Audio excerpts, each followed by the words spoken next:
होली की आत्मा।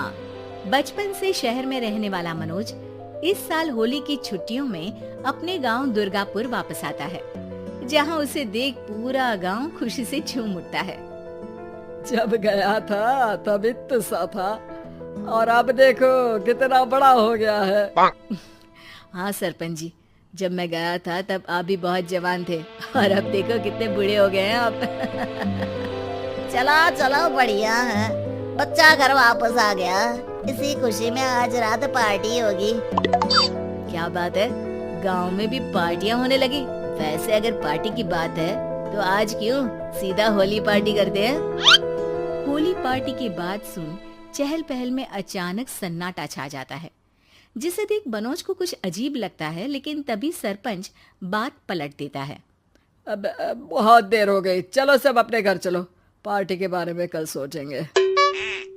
मनोज भी मम्मी पापा के साथ घर आ जाता है, पर होली पार्टी और उस पर पूरे गांव की खामोशी वाली बात अभी तक उसके जहन से निकलती नहीं। पापा, होली पार्टी की बात पर सब चुप क्यों हो गए थे?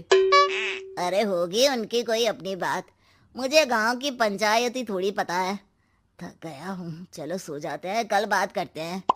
पापा की बात मानते हुए मनोज भी सोने चला जाता है। आज तो छुपा लिया, लेकिन हफ्ते बाद जब होली का दिन आएगा तब इसे कैसे रोकोगे?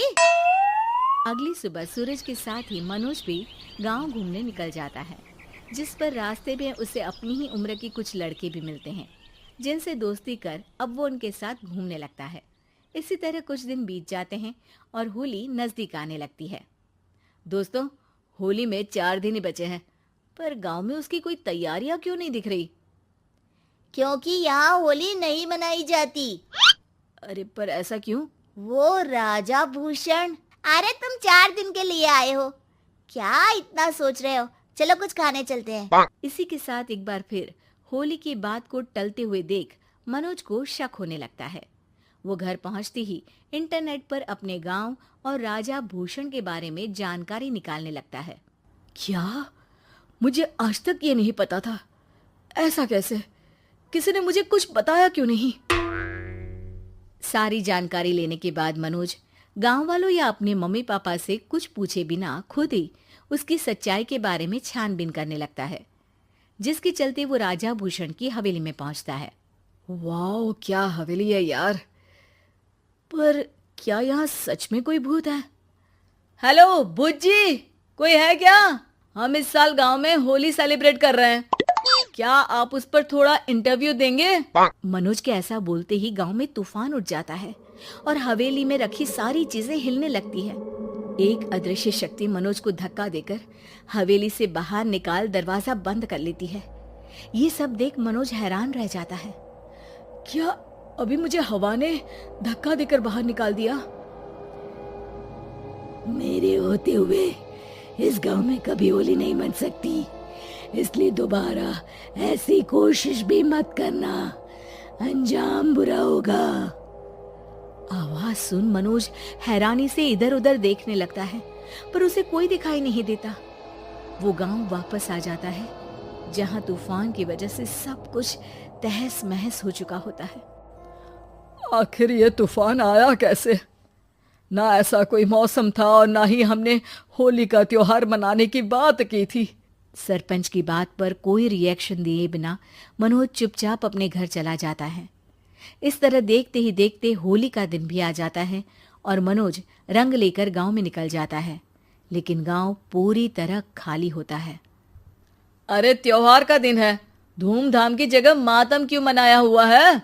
मनोज की आवाज सुन सब अपने घर की खिड़कियां खोल के घर के अंदर से ही उसे वापस जाने के लिए कहने लगते हैं, पर वो किसी की नहीं सुनता।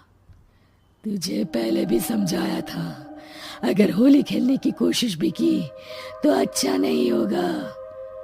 अरे बात मान लो बेटा, तुम्हें सच नहीं पता।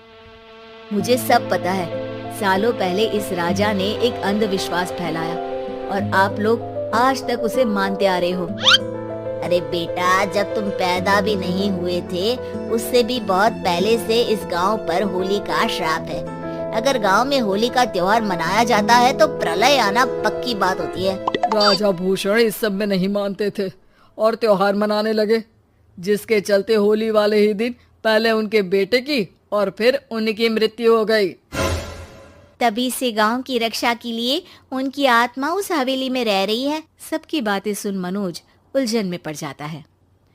सोचना भी मत मनोज, अगर तुमने इस परंपरा को तोड़ने की कोशिश भी की तो उसका परिणाम इस गांव और गांव के लोगों के लिए अच्छा नहीं होगा।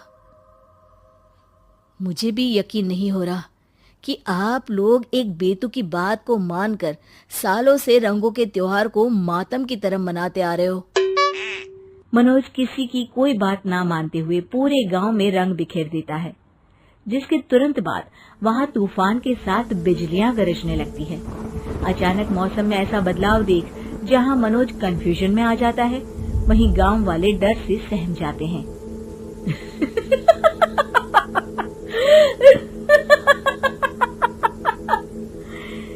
इस लड़के ने हमारे जैसे सिर्फ अपने स्वार्थ के लिए नहीं बल्कि पूरे गांव की खुशियों के लिए यहाँ होली मनाई है, जिस वजह से अब इस गांव पर होली का श्राप टूटता है। ऐसा बोलकर राजा का भूत वहां से गायब हो जाता है, जिसके बाद गांव के लोग धूमधाम से होली मनाते हैं। खुशियों के रंग गांव में बिखरे ही होते हैं कि अगली सुबह अचानक मनोज कहीं गायब हो जाता है और एक बार फिर गांव में होली का नया राज शुरू हो जाता है।